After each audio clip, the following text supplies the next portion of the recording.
وقال الذين لا يرجون لقاءنا لولا أنزل علينا الملائكة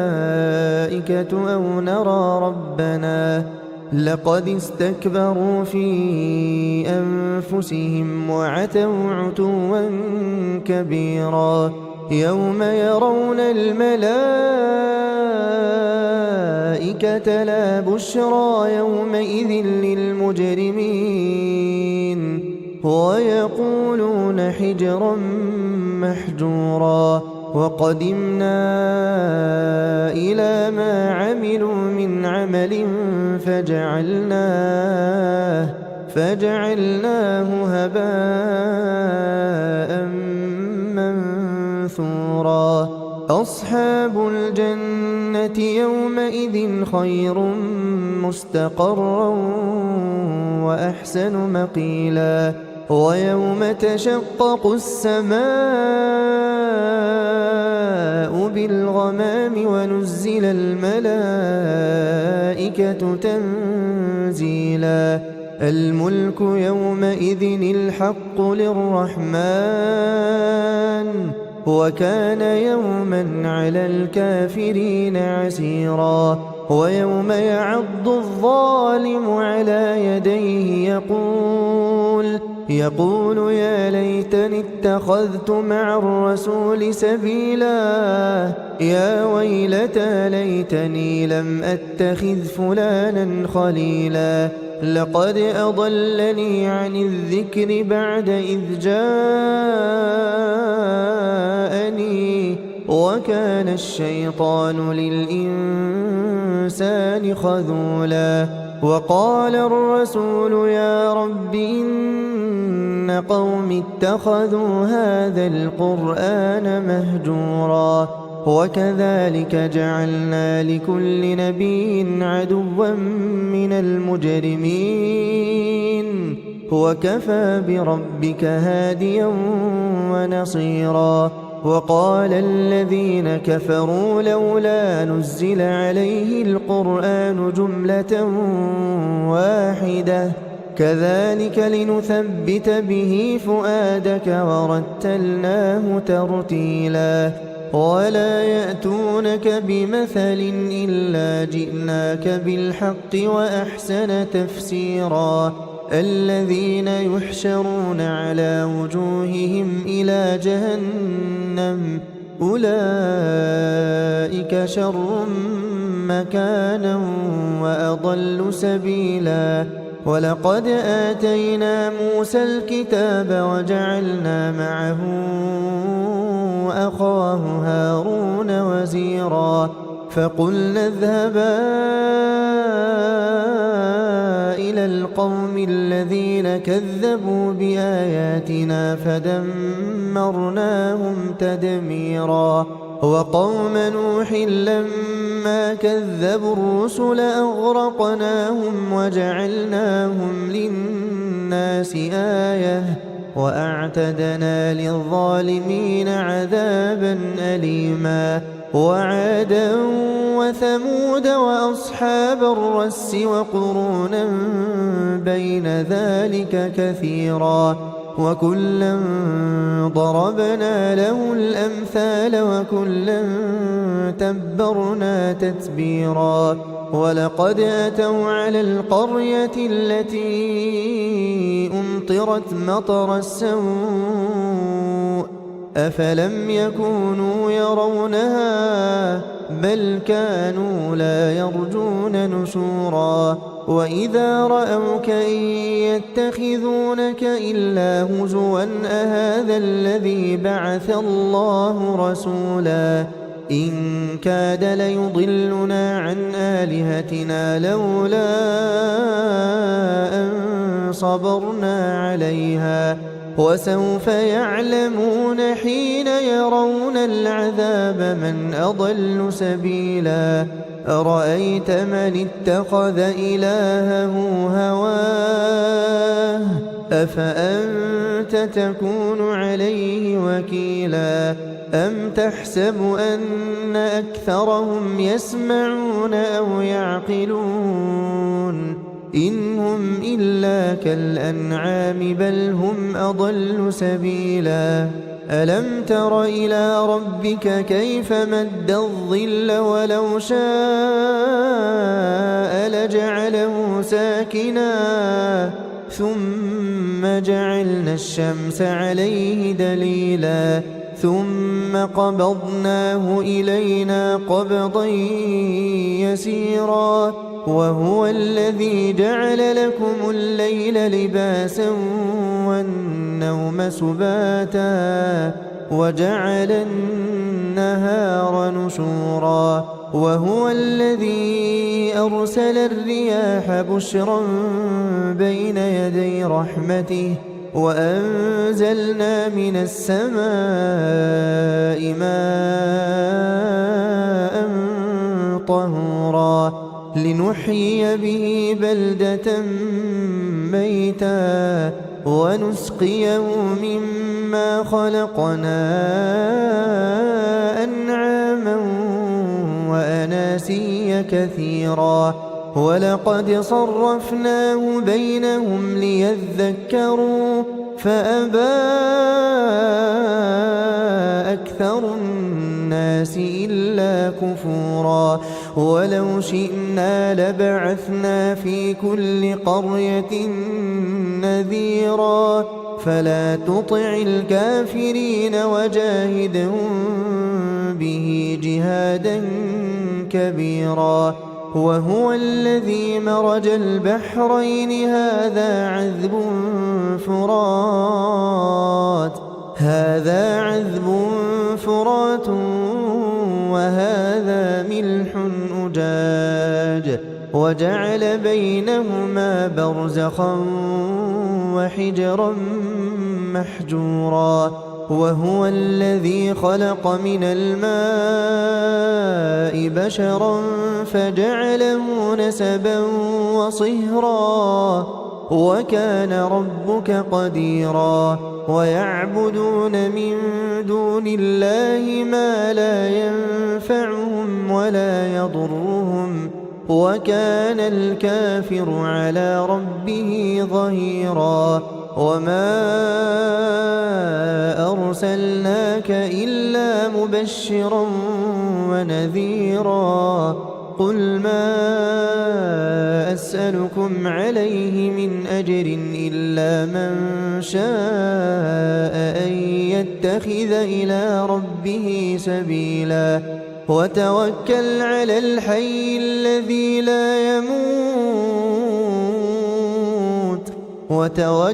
على الحي الذي لا يموت وسبح بحمده وكفى به بذنوب عباده خبيرا الذي خلق السماوات والأرض وما بينهما في 6 أيام ثم استوى على العرش الرحمن فاسأل به خبيرا وإذا قيل لهم اسجدوا للرحمن قالوا وما الرحمن أنسجد لما تأمرنا وزادهم نفورا تبارك الذي جعل في السماء بروجا وجعل فيها سراجا وقمرا منيرا وهو الذي جعل الليل والنهار خلفة لمن أراد أن يذكر أو أراد شكورا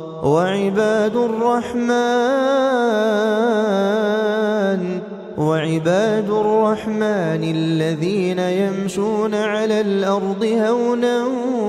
وإذا خاطبهم الجاهلون قالوا سلاما والذين يبيتون لربهم سجدا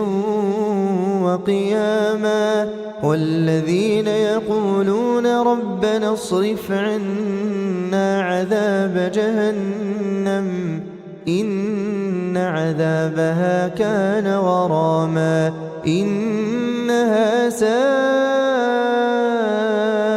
مستقرا ومقاما والذين إذا أنفقوا لم يسرفوا ولم يقتروا وكان بين ذلك قواما والذين لا يدعون مع الله إلها آخر ولا يقتلون النفس التي حرم الله إلا بالحق ولا يزنون ومن يفعل ذلك يلقى أثاما يضاعف له العذاب يوم القيامة ويخلد فيه مهانا إلا من تاب وآمن وعمل عملا صالحا فأولئك يبدل الله سيئاتهم حسنات وكان الله غفورا رحيما ومن تاب وعمل صالحا فإنه يتوب إلى الله متابا والذين لا يشهدون الزور وإذا مروا باللغو مروا كراما والذين إذا ذكروا بآيات ربهم لم يخروا عليها صما وعميانا والذين يقولون ربنا هب لنا من أزواجنا وذرياتنا قرة أعين وجعلنا للمتقين إماما أولئك يجزون الغرفة بما صبروا ويلقون فيها تحية وسلاما خالدين فيها حسنت مستقرا ومقاما قل ما يعبأ بكم ربي لولا دعاؤكم فقد كذبتم فسوف يكون لزاما بسم الله الرحمن الرحيم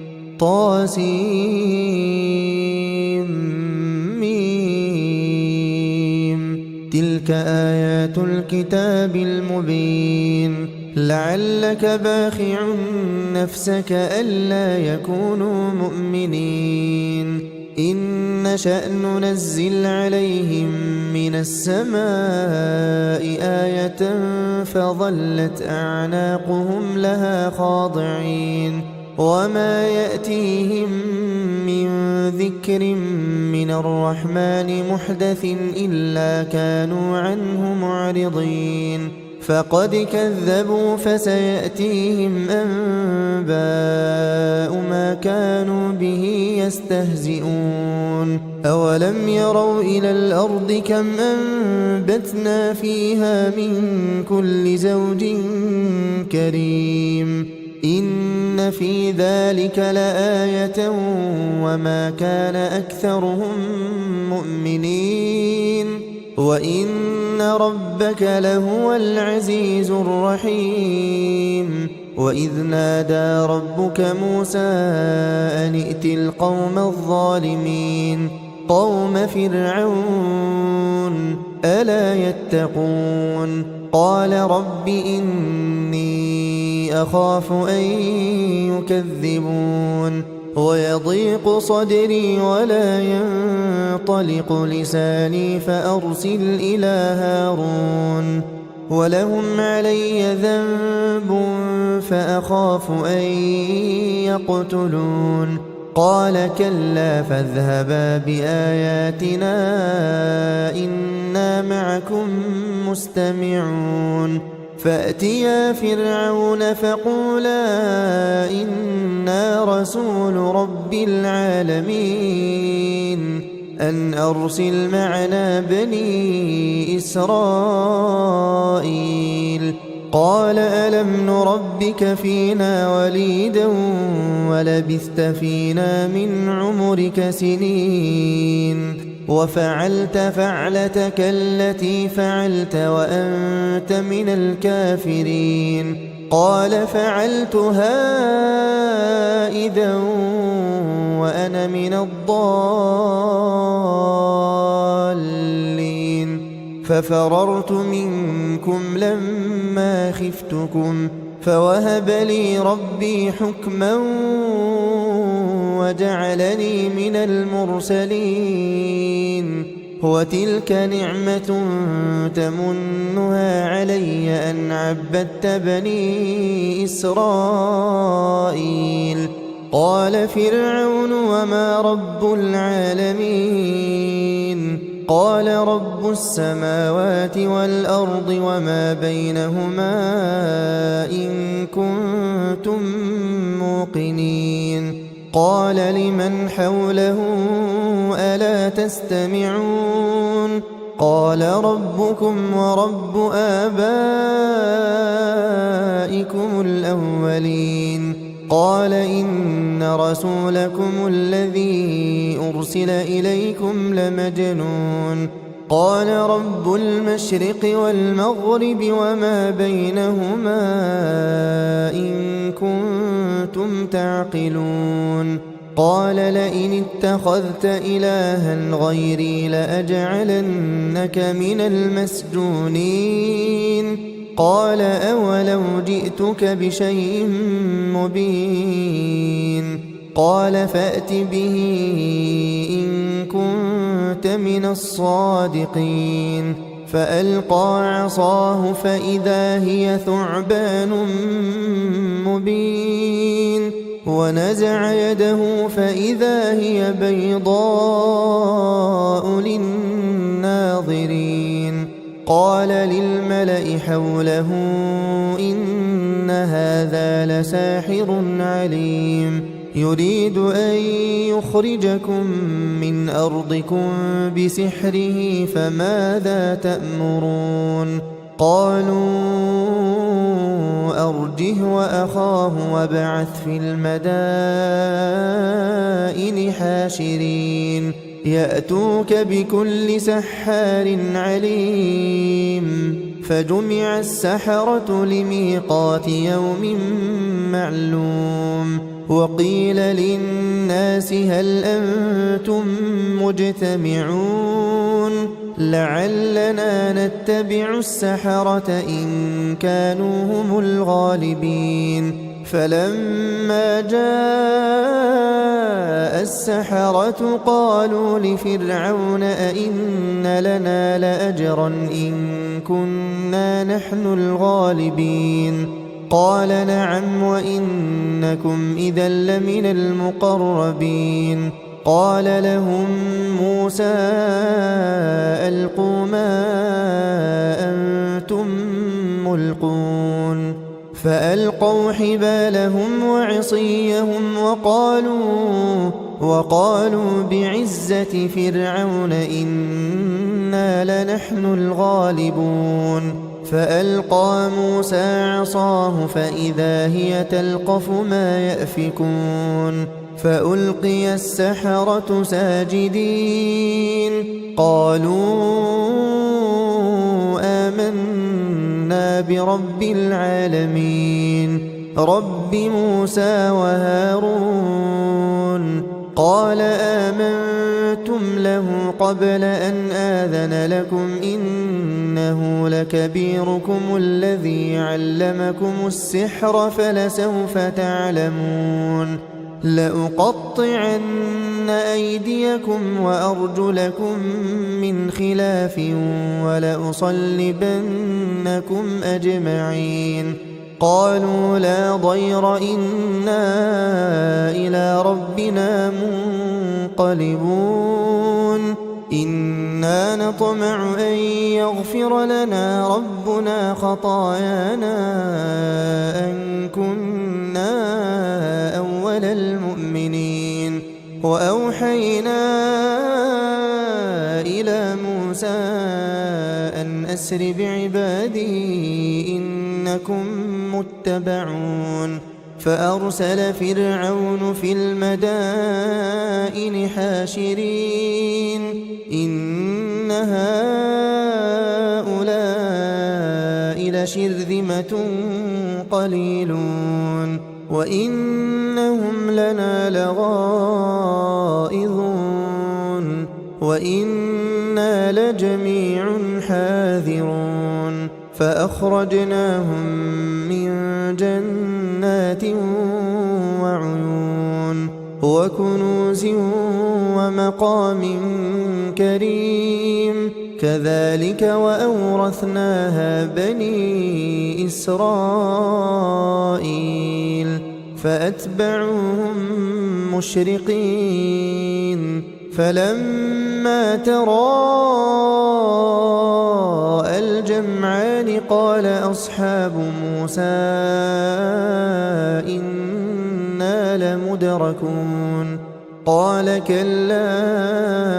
إن معي ربي سيهدين فأوحينا إلى موسى أن اضرب بعصاك البحر فانفلق فكان كل فرق كالطود العظيم وأزلفنا ثم الآخرين وأنجينا موسى ومن معه أجمعين ثم أغرقنا الآخرين إن في ذلك لآية وما كان أكثرهم مؤمنين وإن ربك لهو العزيز الرحيم واتل عليهم نبأ إبراهيم إذ قال لأبيه وقومه ما تعبدون قالوا نعبد أصناما فنظل لها عاكفين قال هل يسمعونكم إذ تدعون أو ينفعونكم أو يضرون قالوا بل وجدنا آباءنا كذلك يفعلون قال أفرأيتم ما كنتم تعبدون أنتم وآباؤكم الأقدمون فإنهم عدو لي إلا رب العالمين الذي خلقني فهو يهدين والذي هو يطعمني ويسقين وإذا مرضت فهو يشفين والذي يميتني ثم يحيين والذي أطمع أن يغفر لي خطيئتي يوم الدين رب هب لي حكما وألحقني بالصالحين واجعل لي لسان صدق في الآخرين واجعلني من ورثة جنة النعيم واغفر لأبي إنه كان من الضالين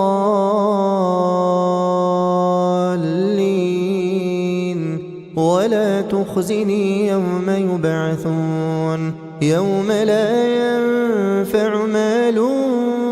ولا بنون إلا من أتى الله بقلب سليم وأزلفت الجنة للمتقين وبرزت الجحيم للغاوين وقيل لهم أين ما كنتم تعبدون من دون الله هل ينصرونكم أو ينتصرون فكبكبوا فيها هم والغاوون وجنود إبليس أجمعون قالوا وهم فيها يختصمون تالله إن كنا لفي ضلال مبين إذ نسويكم برب العالمين وما أضلنا إلا المجرمون فما لنا من شافعين ولا صديق حميم فلو أن لنا كرة فنكون من المؤمنين إن في ذلك لآية وما كان أكثرهم مؤمنين وإن ربك لهو العزيز الرحيم كذبت قوم نوح المرسلين إذ قال لهم أخوهم نوح ألا تتقون إني لكم رسول أمين فاتقوا الله وأطيعون وما أسألكم عليه من أجر إن أجري إلا على رب العالمين فاتقوا الله وأطيعون قالوا أنؤمن لك واتبعك الأرذلون قال وما علمي بما كانوا يعملون إن حسابهم إلا على ربي لو تشعرون وما أنا بطارد المؤمنين إن أنا إلا نذير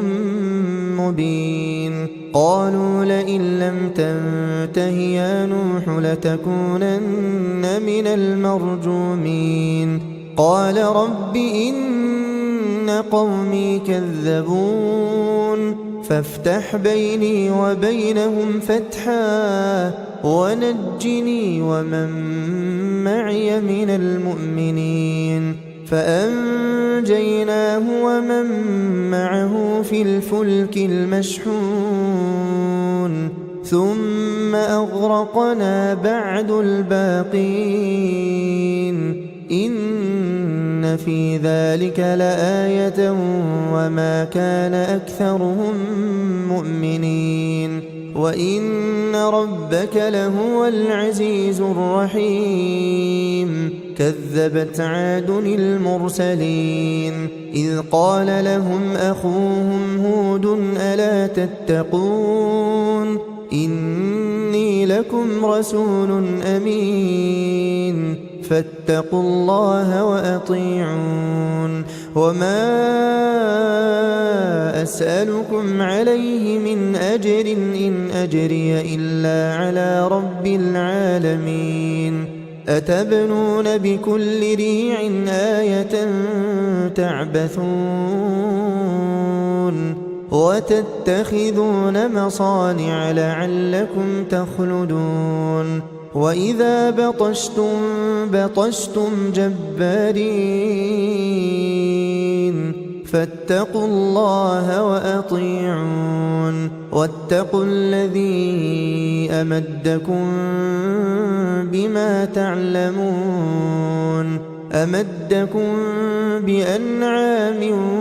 وبنين وجنات وعيون إني أخاف عليكم عذاب يوم عظيم قالوا سواء علينا أوعظت أم لم تكن من الواعظين إن هذا إلا خلق الأولين وما نحن بمعذبين فكذبوه فأهلكناهم إن في ذلك لآية وما كان أكثرهم مؤمنين وإن ربك لهو العزيز الرحيم كذبت ثمود المرسلين إذ قال لهم أخوهم صالح ألا تتقون إني لكم رسول أمين فاتقوا الله وأطيعون وما أسألكم عليه من أجر إن أجري إلا على رب العالمين أتتركون فيما هاهنا آمنين في جنات وعيون وزروع ونخل طلعها هضيم وتنحتون من الجبال بيوتا فارهين فاتقوا الله وأطيعون ولا تطيعوا أمر المسرفين الذين يفسدون في الأرض ولا يصلحون قالوا إنما أنت من المسحرين ما أنت إلا بشر مثلنا فأت بآية إن كنت من الصادقين قال هذه ناقة لها شرب ولكم شرب يوم معلوم ولا تمسوها بسوء فيأخذكم عذاب يوم عظيم فعقروها فأصبحوا نادمين فأخذهم العذاب إن في ذلك لآية وما كان أكثرهم مؤمنين وإن ربك لهو العزيز الرحيم كذبت قوم لوط المرسلين إذ قال لهم أخوهم لوط ألا تتقون إني لكم رسول أمين فاتقوا الله وأطيعون وما أسألكم عليه من أجر إن أجري إلا على رب العالمين أتأتون الذكران من العالمين وتذرون ما خلق لكم ربكم من أزواجكم بل أنتم قوم عادون قالوا لئن لم تنته يا لوط لتكونن من المخرجين قال إني لعملكم من القالين رب نجني وأهلي مما يعملون فنجيناه وأهله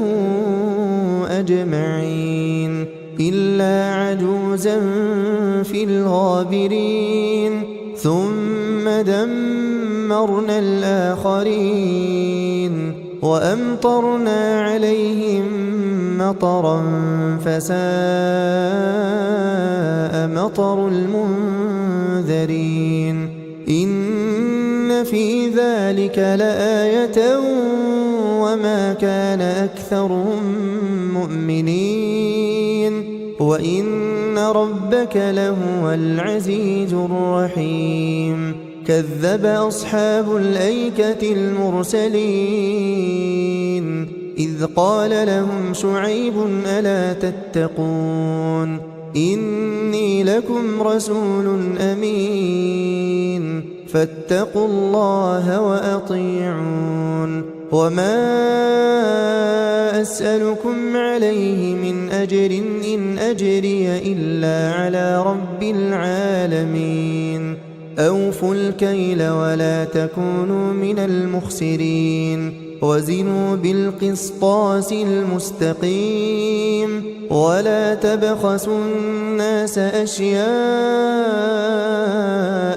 ولا تعثوا في الأرض مفسدين واتقوا الذي خلقكم والجبلة الأولين قالوا إنما أنت من المسحرين وما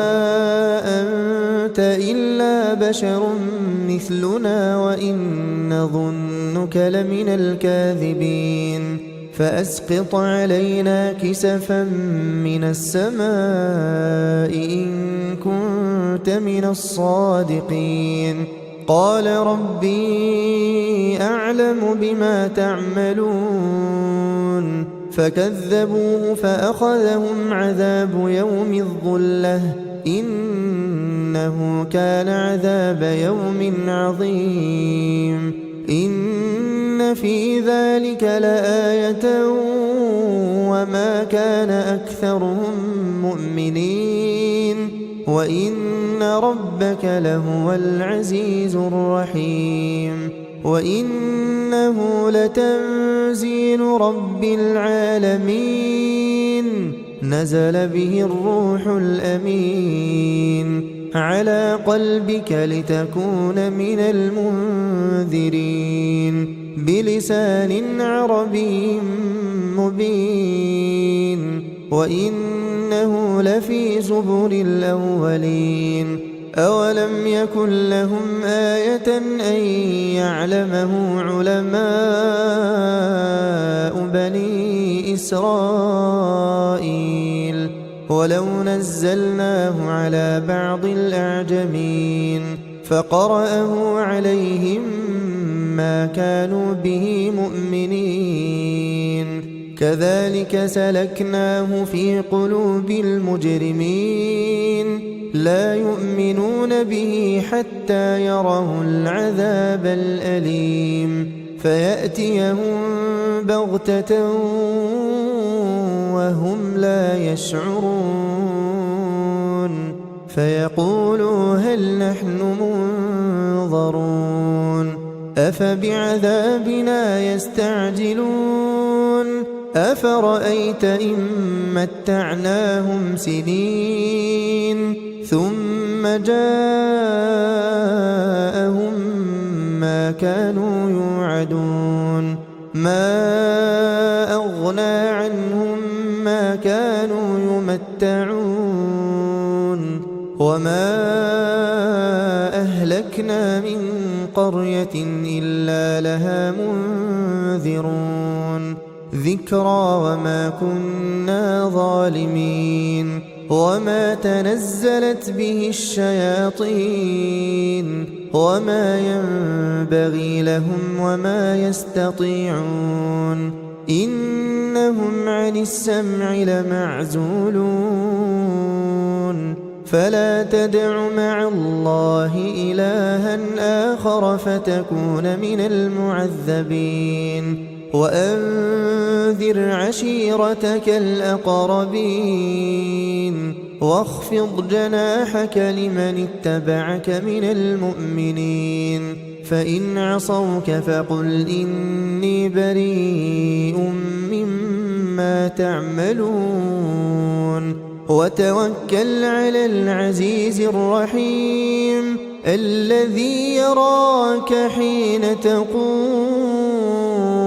وتقلبك في الساجدين إنه هو السميع العليم هل أنبئكم على من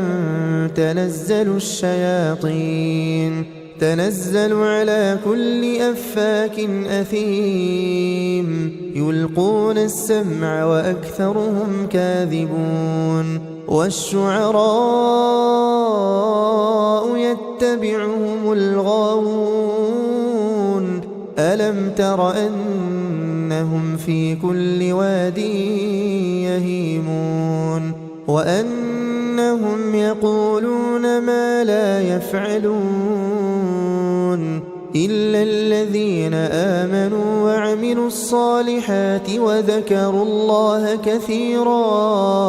وذكروا الله كثيرا وانتصروا من بعد ما ظلموا وسيعلم الذين ظلموا أي منقلب ينقلبون بسم الله الرحمن الرحيم طاسين تلك آيات القرآن وكتاب مبين هدى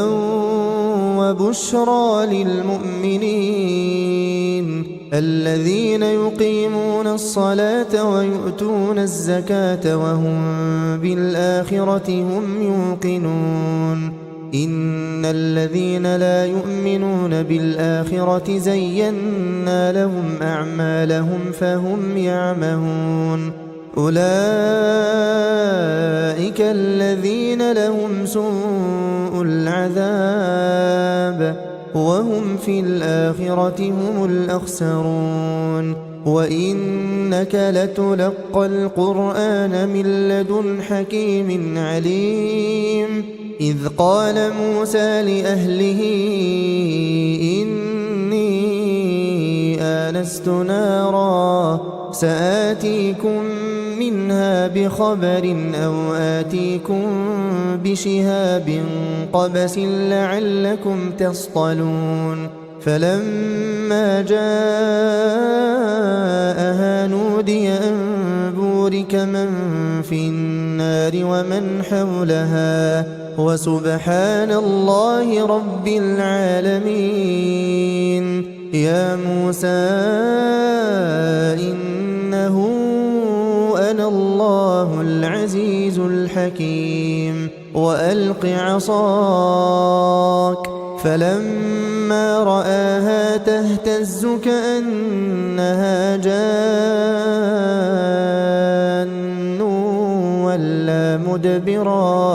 ولا مدبرا ولم يعقب يا موسى لا تخف إني لا يخاف لدي المرسلون إلا من ظلم ثم بدل حسنا بعد سوء فإني غفور رحيم وأدخل يدك في جيبك تخرج بيضاء من غير سوء في 9 آيات إلى فرعون وقومه إنهم كانوا قوما فاسقين فلما جاءتهم آياتنا مبصرة قالوا هذا سحر مبين وجحدوا بها واستيقنتها أنفسهم ظلما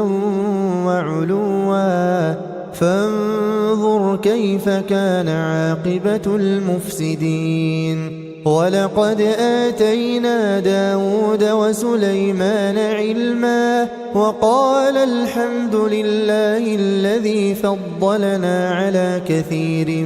من عباده المؤمنين وورث سليمان داود وقال يا أيها الناس علمنا منطق الطير وأوتينا من كل شيء إن هذا لهو الفضل المبين وحشر لسليمان جنوده من الجن والإنس والطير فهم يوزعون حتى إذا أتوا على واد النمل قالت نملة يا أيها النمل ادخلوا مساكنكم لا يحطمنكم سليمان وجنوده وهم لا يشعرون فتبسم ضاحكا من قولها وقال رب أوزعني أن أشكر نعمتك التي أنعمت علي وعلى والدي وأن أعمل صالحا ترضاه وأدخلني برحمتك في عبادك الصالحين وتفقد الطير فقال ما لي لا أرى الهدهد أم كان من الغائبين لأعذبنه عذابا شديدا أو لأذبحنه أو ليأتيني بسلطان مبين فمكث غير بعيد فقال أحطت بما لم تحط به وجئتك من سبأ بنبأ يقين إني وجدت امرأة تملكهم وأوتيت من كل شيء ولها عرش عظيم وجدتها وقومها يسجدون للشمس من دون الله وزين لهم الشيطان أعمالهم فصدهم عن السبيل فهم لا يهتدون ألا يسجدوا لله الذي يخرج الخبأ في السماوات والأرض ويعلم ما تخفون وما تعلنون الله لا إله إلا هو رب العرش العظيم قال سننظر أصدقت أم كنت من الكاذبين اذهب بكتابي هذا فألقه إليهم ثم تول عنهم فانظر ماذا يرجعون قالت يا أيها الملأ إني ألقي إلي كتاب كريم إنه من سليمان وإنه بسم الله الرحمن الرحيم ألا تعلوا علي وأتوني مسلمين قالت يا أيها الملأ أفتوني في أمري ما كنت قاطعة أمرا حتى تشهدون قالوا نحن أولو قوة وأولو بأس شديد والأمر إليك فانظري ماذا تأمرين قالت إن الملوك إذا دخلوا قرية أفسدوها وجعلوا أعزة أهلها أذلة وكذلك يفعلون وإني مرسلة إليهم بهدية فناظرة بما يرجع المرسلون فلما جاء سليمان قال أتمدونني بمال فما آتاني الله خير مما آتاكم بل أنتم بهديتكم تفرحون ارجع إليهم فلنأتينهم بجنود لا قبل لهم بها ولنخرجنهم منها أذلة وهم صاغرون قال يا أيها الملأ أيكم يأتيني بعرشها قبل أن يأتوني مسلمين قال عفريت من الجن أنا آتيك به قبل أن تقوم من مقامك وإني عليه لقوي أمين قال الذي عنده علم من الكتاب أنا آتيك به قبل أن يرتد إليك طرفك فلما رآه مستقرا عنده قال هذا من فضل ربي ليبلوني أأشكر أم أكفر ومن شكر فإنما يشكر لنفسه ومن كفر فإن ربي غني كريم قال نكروا لها عرشها ننظر أتهتدي أم تكون من الذين لا يهتدون فلما جاءت قيل أهكذا عرشك قالت كأنه هو وأوتينا العلم من قبلها وكنا مسلمين وصدها ما كانت تعبد من دون الله إنها كانت من قوم كافرين. قيل لها ادخل الصرح فلما رأته حسبته لجة وكشفت عن ساقيها قال إنه صرح ممرد من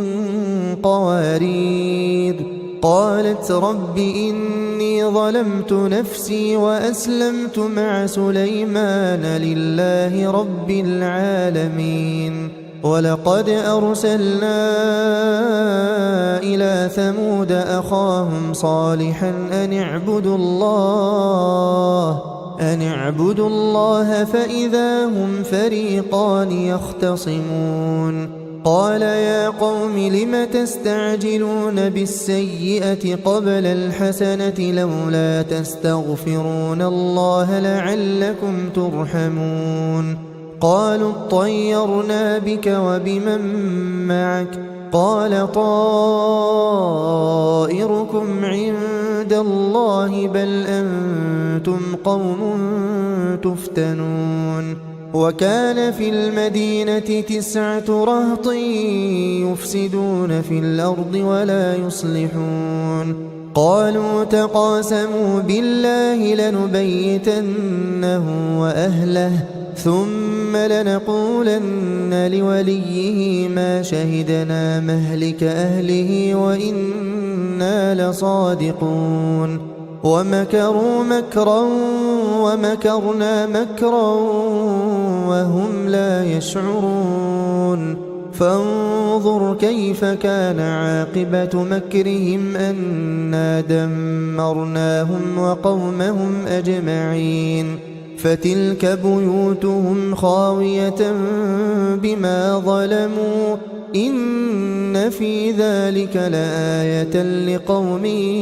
يعلمون. وأنجينا الذين آمنوا وكانوا يتقون. ولوطا إذ قال لقومه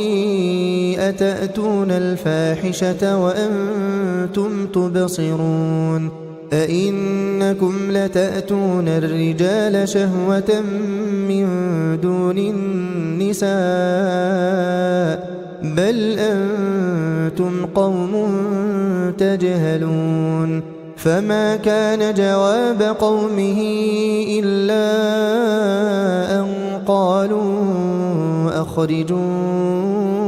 آل لوط